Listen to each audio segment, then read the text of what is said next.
Assalamualaikum warahmatullahi wabarakatuh. Kali ini saya ingin berbagi video lagi ya teman-teman, tentang budidaya bawang merah di lahan saya sendiri. Nah, untuk teman-teman yang berbudidaya bawang merah mungkin bisa buat referensi yang baru nanam atau lagi belajar nanam. Kalau saya sendiri sebenarnya juga sama masih belajar, tapi mungkin lewat video ini mungkin bisa membantu buat teman-teman yang bingung referensinya gimana. Nah, untuk topik kali ini tentang macet ya yang sering dialami oleh petani bawang merah. Kenapa tanaman sering macet, tumbuhannya itu kerdil, apalagi kalau biasanya bekas lahan persawahan terus kita buat bawang merah, biasanya daunnya menguning, terus pertumbuhannya itu lambat itu. Nah, faktor-faktor apa saja biasanya? Walaupun kita ini nanamnya sama, perawatannya sama, tapi kan untuk hasilnya terkadang kita kan beda-beda. Tapi lewat teori saja kemungkinan menurut saya ini susah ya. Yang penting kita juga nanam, juga sedikit-sedikit tahu teorinya lah. Nah, untuk faktor yang pertama ini penyiraman, ini yang menurut saya sangat-sangat penting. Biar tanaman itu tetap pertumbuhannya itu hijau, mubus gedang lah. Dan kalau selain untuk penyiraman itu juga nggak kalah penting sebenarnya, kan tanaman itu kebutuhannya unsur makro dan mikro.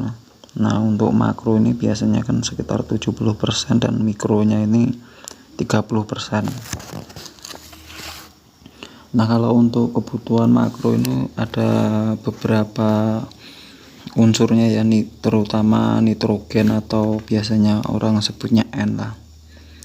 Kedua fosfor atau P itu, terus ketiga kalium K, dan untuk yang keempat itu sulfur atau belerang biasanya disingkat S, dan kalsium Ca, sama yang terakhir itu magnesium Mg itu.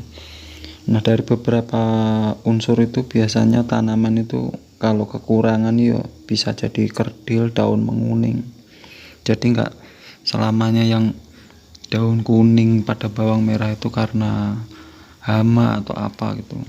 Bisa jadi mungkin kalau kita teliti atau titen itu mungkin salah satunya kekurangan itu. Sebagai contoh nitrogen ya N tuh. Kan nitrogen itu untuk pembentukan zat hijau daun, perangsang pertumbuhan, dan tanaman biasanya lebih hijau.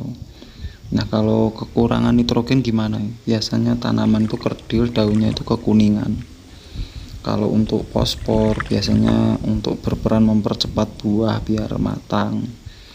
Dan kalau kekurangan biasanya daun itu kelihatan tua atau kelabu gitu, macet lah. Nah, kalau untuk fase generatif buahnya itu biasanya jelek, kadang cepat masak, rusak itu. Kalau untuk fosfor itu apa tuh?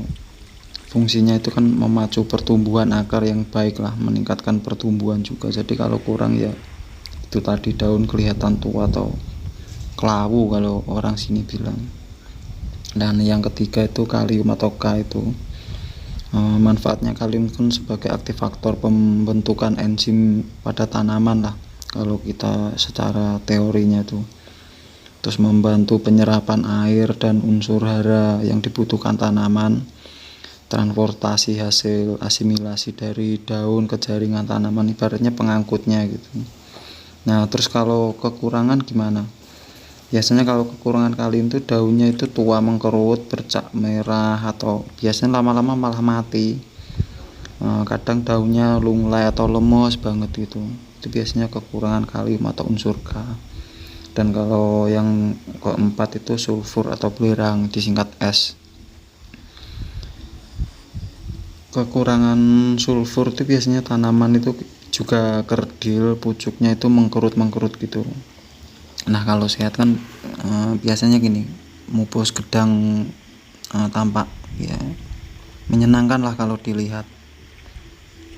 Dan yang satunya itu kalsium atau yang disingkat Ca.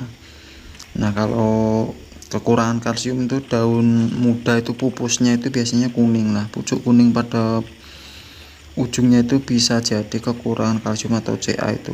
Kadang pucuknya malah layu terus mati gitu. Dan yang terakhir magnesium atau Mg.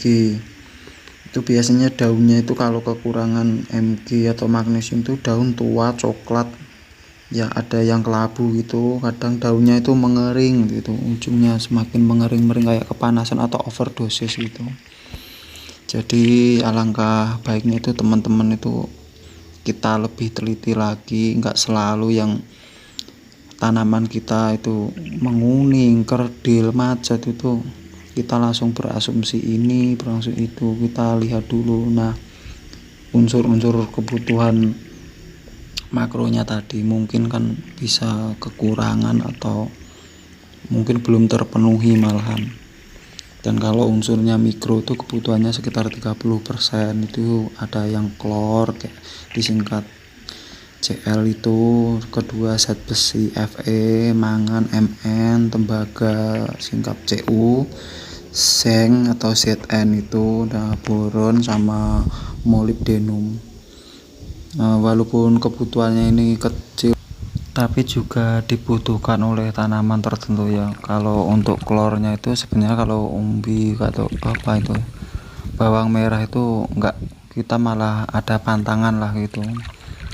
Tapi ya kalau ada tanaman tertentu yang membutuhkan klor, jadi teman-teman sendiri nanti bisa berangan-angan sendirilah.